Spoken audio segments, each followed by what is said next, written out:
नमस्कार, चार का वार देख रहे हैं आप, साथ में आपके शिखा ठाकुर। चार के बाद में सबसे पहले बात करेंगे अयोध्या की। अयोध्या राम मंदिर की तैयारियों से जुड़ी हुई ये खबर होगी। 22 जनवरी 2024 को तारीख सभी को याद होगा। भगवान रामलला की प्राण प्रतिष्ठा का ये दिन, जिसके बारे में राम जन्मभूमि ट्रस्ट के महासचिव चंपत राय ने पूरे रोड मैप की जानकारी दी है। आपको रिपोर्ट में हम दिखाएंगे, लेकिन उससे पहले रुक करते हैं प्रिया सिन्हा का। दूसरी बड़ी खबर रक्षा मंत्री राजनाथ सिंह के जम्मू दौरे से जुड़ी हुई है। हाल ही में हुए पुंछ आतंकी हमले में शहीद हुए जवानों के बाद रक्षा मंत्री राजौरी दौरे पर रहे। उन्होंने जवानों से कहा कि सभी सेना के जवान हमारा परिवार है। पाकिस्तान को करारा जवाब देते हुए उन्होंने क्या कुछ कहा, आगे आपको बताएंगे। उससे पहले रुख करेंगे पलक प्रकाश का। और तीसरी बड़ी खबर होगी फिल्म इंडस्ट्री से जुड़ी हुई। सुपरस्टार रजनीकांत की पत्नी लता रजनीकांत को एक धोखाधड़ी के मामले में जमानत मिल गई है, जिसके बाद उन्होंने उनके ऊपर लगे हुए सभी आरोपों को सिरे से खारिज किया है। साथ ही कहा कि एक सेलिब्रिटी होने की कीमत चुकानी पड़ती। इस पर भी विस्तार से चर्चा होगी। चौथी बड़ी खबर बताएंगे आयुष। और चौथी खबर है तमिलनाडु के एन्नौर से, जहां एक गैस प्लांट से अमोनिया गैस के रिसाव के बाद वहां क्षेत्र में तेज गंध से लोगों के बीच हड़कंप मच गया। लोगों को घुटन महसूस होने लगी, जिसके बाद कुछ लोगों को इलाज के लिए भर्ती कराया गया। पूरा मामला क्या है, रिसाव कैसे हुआ, ये बताएंगे, लेकिन उससे पहले एक बड़ी खबर बताएंगी शिखा ठाकुर। तो चलिए चार के वार की करते हैं शुरुआत एक बड़ी जानकारी के साथ। WFI मामले में 3 सदस्यीय कमेटी गठित की गई है। भारतीय ओलंपिक संघ ने एक नई कमेटी का गठन किया है। भूपेंद्र सिंह बाजवा कमेटी के अध्यक्ष होंगे। इसके साथ ही MM सौम्या और मंजूषा कंवर इसके सदस्य रहेंगे। तो WFI का ये मामला लगातार तूल पकड़ रहा है और अब WFI मामले में 3 सदस्यीय टीम गठित की गई है। MM सौम्या इसका हिस्सा होंगी। WFI मामले में 3 सदस्यीय कमेटी का गठन किया गया है। जिस तरीके से रेसलिंग फेडरेशन को लेकर के सवाल उठाए जा रहे थे, जो नव नियुक्ति थी उसको लेकर के, अब ऐसे में भूपेंद्र सिंह बाजवा कमेटी के नए अध्यक्ष होंगे। MM सौम्या और मंजूषा कंवर सदस्य होंगी। रेसलिंग फेडरेशन ऑफ इंडिया मामले में ये एक बड़ा फैसला लिया गया है। 3 सदस्यीय कमेटी गठित की गई है। भूपेंद्र सिंह बाजवा कमेटी की अध्यक्षता करते हुए नजर आएंगे। इस पूरे मामले को देखा जाएगा, क्योंकि जिस तरीके से पूरी कमेटी को, पूरे WFI को ही निरस्त किया गया है, उसके बाद इस नई कमेटी का गठन और अब इस पूरे मामले में 3 सदस्यीय कमेटी गठित हो रही है। भारतीय ओलंपिक संघ ने एक नई कमेटी को बनाया है। भूपेंद्र सिंह बाजवा कमेटी के अध्यक्ष होंगे और इसके साथ ही 2 और मेंबर MM सौम्या और मंजूषा कंवर इनकी सदस्य होंगी। 22 जनवरी का पूरी दुनिया को इंतजार है। अयोध्या में प्रभु श्री राम की प्राण प्रतिष्ठा को लेकर तैयारियां जोर शोर से चल रही हैं। काफी कम दिन रह गए, ऐसे में काम को तेज गति से किया जा रहा है। राम के धाम के उद्घाटन की तारीख करीब आते ही इसको लेकर राम भक्तों में उत्सुकता काफी बढ़ गई है। मंदिर में कैसे प्रवेश मिलेगा, मंदिर का निर्माण कहां तक पहुंचा, बहुत सारे सवाल हैं जो कि लोगों के जहन में हैं। इन सभी सवालों का जवाब राम मंदिर ट्रस्ट के महासचिव चंपत राय ने आज दिया है। उन्होंने बताया कि क्यों छोटे भाग में मंदिर का निर्माण किया जा रहा है, जबकि राम जन्मभूमि परिसर 70 एकड़ में फैला हुआ है। चंपत राय ने साफ किया कि पूरे 70 एकड़ परिसर में निर्माण कार्य होगा। यहाँ पर राम मंदिर के अलावा अन्य मंदिरों को भी बनाया जाएगा। राम मंदिर निर्माण की प्रक्रिया को 3 चरणों में पूरा कराया जाना है। राम मंदिर का निर्माण कहां तक पहुंचा, आपको बताएंगे। उससे पहले जो जानकारी चंपत राय ने साझा की, उससे एक बार आपको सुनवाते हैं। ये मंदिर है,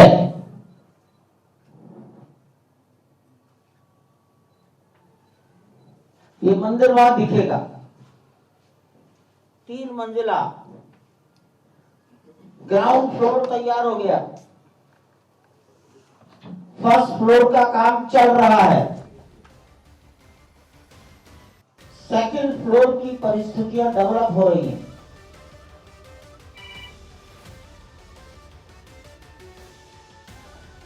इस मंदिर के चारों ओर एक दीवार बनाई जा रही है। इस दीवार के लिए भी वहां सब वर्किंग चल रहा है। ये दीवार एक प्रकार की सुरक्षा दीवार है। तो आपने चंपत राय को सुना, लेकिन अब आपको विस्तार से बताते हैं कि भव्य राम मंदिर का निर्माण कार्य अब तक कितना हो चुका है, कितना मंदिर तैयार हो चुका है। राम मंदिर ट्रस्ट के महासचिव के मुताबिक राम मंदिर का ग्राउंड फ्लोर पूरे तरीके से बनकर तैयार हो चुका है। फर्स्ट फ्लोर पर निर्माण कार्य चल रहा है। मंदिर की मेन बाउंड्री का भी निर्माण कार्य अभी चल रहा है। मंदिर का फ्लोर मकराना मार्बल से तैयार किया जा रहा है। वहीं गर्भगृह में श्वेत संगमरमर का इस्तेमाल हो रहा है। मंदिर के चारों तरफ दीवार बनाई जा रही है। मंदिर परिसर का 70% हिस्से में हरियाली होगी। राम मंदिर में पूर्वी भाग से प्रवेश मिलेगा, जबकि दक्षिण भाग से भक्तों का निकास होगा। प्रभु रामलला के दरबार तक पहुंचने के लिए भक्तों को 33 सीढ़ियां चढ़नी होंगी। मंदिर निर्माण 70 एकड़ भूमि के उत्तरी भाग में हो रहा है और तीसरा और आखिरी चरण के निर्माण कार्य की प्रक्रिया को दिसंबर 2025 तक पूरा कराया जाएगा। चंपत राय ने कहा कि राम मंदिर के एक कोने पर सूर्य मंदिर और दूसरे कोने पर शिव जी का मंदिर होगा। परिसर के भीतर अलग अलग 44 द्वार बनाए गए हैं। इस परिसर में भगवान राम के गुरुओं का मंदिर होगा। सबरी और अहिल्याबाई माता के मंदिर भी यहाँ पर होंगे। मुख्य मंदिर निर्माण की प्रक्रिया पूरा होने के बाद इनके निर्माण की प्रक्रिया को शुरू किया जाएगा।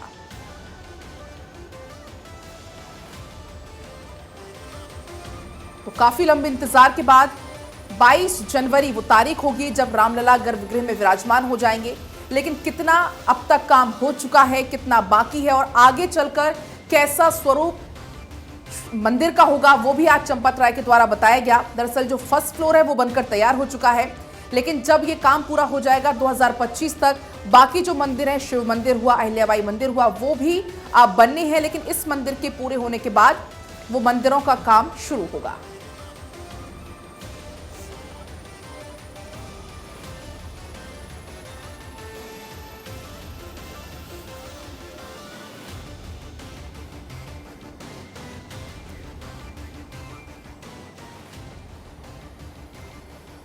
और उत्तराखंड के टनकपुर लिए चलते हैं। मुख्यमंत्री पुष्कर सिंह धामी इस वक्त टनकपुर में मौजूद हैं। सीधी तस्वीरें देखिए। शिलान्यास और लोकार्पण का कार्यक्रम, एक बड़ी सौगात मुख्यमंत्री धामी की तरफ से लगातार दी जा रही है और यहाँ के स्थानीय बीजेपी के जनप्रतिनिधि भी इस कार्यक्रम में शामिल हैं। देखिए, मुख्यमंत्री पुष्कर सिंह धामी इस शिलान्यास कार्यक्रम में मौजूद। आज टनकपुर को एक बड़ी सौगात मिलने जा रही है। बेहद अहम ही मौका, लगातार अलग अलग हिस्सों में सौगात मुख्यमंत्री की तरफ से दी जा रही है। देखिए, ये शिलान्यास के साथ ही भूमि पूजन किया जा रहा है मुख्यमंत्री धामी की तरफ से। निर्माण कार्य की जो पहली ईंट है वो मुख्यमंत्री धामी नींव में रख रहे हैं और इसके साथ ही पूजन अर्चन, मंत्रोच्चार का काम हुआ। देखिए किस तरह से मुख्यमंत्री धामी यहाँ नींव रख रहे हैं। एक बड़ी सौगात टनकपुर के लिए। मुख्यमंत्री पुष्कर सिंह धामी इस कार्यक्रम में शामिल, शिलान्यास कर रहे हैं। बेहद अहम उनका ये दौरा। आज टनकपुर को एक बड़ी सौगात मुख्यमंत्री धामी की तरफ से दी जा रही है। ये सीधी तस्वीरें आप देख रहे हैं।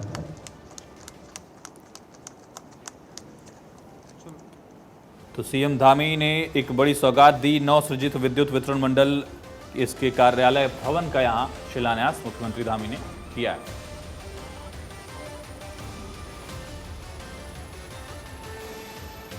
तो बदला पूरा होने वाला है। राजौरी में रक्षा मंत्री राजनाथ सिंह ने पाकिस्तान को दो टूक जवाब दिया है। 21 दिसंबर को हुए पुंछ आतंकी हमले के बाद कश्मीर पहुंचे राजनाथ सिंह ने कहा कि आतंकियों का सफाया करेंगे, जंग भी जीतेंगे और दिल भी जीतेंगे। राजनाथ ने पुंछ हमले में घायल हुए जवानों से भी मुलाकात यहाँ की और कहा कि हर एक जवान हमारा परिवार है। दुश्मनों का नामो निशान मिटाने के लिए सबसे बड़ा सर्च अभियान जम्मू कश्मीर में की सेना इस वक्त चला रही है। आतंकियों के सफाई के लिए चक्रव्यूह तैयार किया जा रहा है, जिससे भेद पाना नामुमकिन है। आतंकियों की खोज के लिए डेरा की गली में पिछले 7 दिनों से ऑपरेशन लगातार किया जा रहा है और इसी बीच रक्षा मंत्री राजनाथ सिंह जम्मू कश्मीर के दौरे पर पहुंचे। हमारा उद्देश्य जहां पर कोई जंग जीतना है, आतंकवादियों का सफाया करना है, वहीं पर हमारा उद्देश्य, बड़ा उद्देश्य होना चाहिए कि हमें अपने देशवासियों का दिल जीतना है। हम युद्ध भी जीतेंगे, हम किसी भी प्रकार की जंग भी जीतेंगे, हम आतंकवादियों का भी सफाया करेंगे, लेकिन साथ ही साथ देशवासियों का हमें दिल भी जीतना है। और जो हमारे सैनिक घायल हुए हैं, उनके शीघ्र स्वस्थ होने की भी मैं ईश्वर से कामना करता हूं। और मैं आपको आश्वस्त करना चाहता हूं कि घटना की गंभीरता को देखते हुए जो भी आवश्यक और जो भी उचित कदम है वह उठाने की भरपूर कोशिश की जा रही है।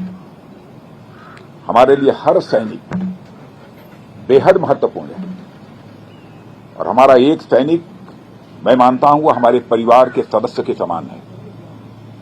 यह हम सब के अंदर यह भावना रहती है, सारे देशवासियों के अंदर यह भावना रहती है। और आपके ऊपर कोई नजर डाले तो सचमुच यह हम सबको कतई बर्दाश्त नहीं है। और हाल ही में समाप्त हुए संसद सत्र में पास हुए 3 नए आपराधिक कानून और उसके तुरंत बाद मिली राष्ट्रपति की मंजूरी के बाद देश में भारतीय न्याय संहिता, भारतीय नागरिक सुरक्षा संहिता और भारतीय साक्ष्य अधिनियम सोमवार को नोटिफाई भी कर दिए गए। ऐसे में अब देश को इंतजार है इन 3 नए आपराधिक कानूनों के लागू होने का, जिससे मोदी सरकार का जनता को त्वरित न्याय देने का वादा जल्द से जल्द पूरा हो सके। न्यू क्रिमिनल प्रोसीजर लागू करने की प्रक्रिया अब आगे क्या होगी वो आप एक बार समझ लीजिए। गृह मंत्री अमित शाह ने तैयार की न्यू क्रिमिनल प्रोसीजर को लागू करने की पूरी प्रक्रिया। अगले कुछ हफ्तों में गृह मंत्रालय सभी स्टेक होल्डर्स के साथ एक मीटिंग करने वाला है। गृह मंत्रालय दिल्ली में कानूनी किताबों के प्रकाशकों के साथ कर रहा है बैठक। नए कानूनों पर किताबें समयबद्ध तरीके से प्रकाशित करने पर गाइडलाइंस दी जाएगी। नए क्रिमिनल कोड और साक्ष्य अधिनियम की किताबें जल्द से जल्द देश भर में उपलब्ध कराई जाएंगी। सुप्रीम कोर्ट से लेकर लोअर जुडिशरी तक पहुंचेंगे लॉ बुक्स। हर राज्य के डीजीपी से लेकर बीट कांस्टेबल तक पहुंचानी है नए कानूनों की जानकारी। देश भर के सीसीटीएन सिस्टम्स को करना होगा अपग्रेड। देश भर में जुडिशरी, ब्यूरोक्रेसी और पुलिस के लिए होंगे ओरिएंटेशन सेशन। इसके अलावा और भी कई सारी चीज़ें हैं जो कि यहाँ पर मुकम्मल कर ली जाएंगी और इसके बाद पूरी तरीके से ऑफिशियली इसे लागू कर दिया जाएगा, क्योंकि दोनों सदनों से ये पास हो चुका है। राष्ट्रपति की मुहर भी लग चुकी है, ये नोटिफाई हो गया है। लेकिन उसके बाद अभी भी कुछ काम रहते हैं जिसके बारे में आपकी टीवी स्क्रीन पर ग्राफिक्स के जरिए में आपको बता रहे हैं कि किस तरीके से आगे मीटिंग का जो दौर है, मीटिंग का दौर, वो भी देखने को मिल रहा है। तो बिल्कुल, तो आपको बता दें नए कानून लागू होने का इंतजार अब हर कोई कर रहा है, क्योंकि अब इससे न्याय प्रक्रिया और भी ज्यादा आसान हो जाएगी। ये कहा जा रहा है पीएम मोदी का तुरंत न्याय वाला वादा अब जल्द पूरा होने वाला है। आपको बता दें कि गृह मंत्रालय दिल्ली में कानूनी किताबों को प्रकाशक के साथ साथ बैठक कर रहा है। जो प्रकाशक है उनके साथ ये बैठक होगी ताकि हर किसी तक की किताब को कैसे पहुंचाया जाए, इस पर चर्चा होगी। छोटे अधिकारी, बड़े अधिकारी से लेकर हर छोटे कांस्टेबल तक इस किताब को पहुंचाना लक्ष्य होगा ताकि हर किसी को इन नए कानूनों की जानकारी अच्छे से हो सके। साथ ही आपको बता दें प्रकाशकों के साथ बैठक होगी। गृह मंत्रालय दिल्ली में कानूनी किताबों के प्रकाशक के साथ ये बैठक कर रहा है और नए कानूनों पर किताबें समयबद्ध तरीके से प्रकाशित करने पर जोर दिया जाएगा। ये गाइडलाइंस तय की जाएंगी। नए क्रिमिनल कोड और साक्ष्य अधिनियम की किताबें जल्द से जल्द देश भर में उपलब्ध भी करवाई जानी है। सुप्रीम कोर्ट से लेकर लोअर जुडिशरी तक ये किताबें पहुंचाई जाएंगी। जो लॉ बुक्स होंगी हर राज्य के डीजीपी से लेकर बीट कांस्टेबल तक ये किताबें पहुंचानी होगी ताकि कानूनों की जानकारी उन्हें मिल सके, क्योंकि पूरा देश अब इन नए कानूनों का इंतजार कर रहा है। और हमारे साथ प्रवीण दत्ता जी जुड़ रहे हैं न्यूज रूम से। सीधा आपको अधिक जानकारी के लिए न्यूज रूम लिए चलते हैं। अगर हम इन लॉ की बात करते हैं तो सबसे पहले प्रवीण जी दिमाग में यही आता है कि एक आम आदमी, उसके लिए कितना बदलाव होगा?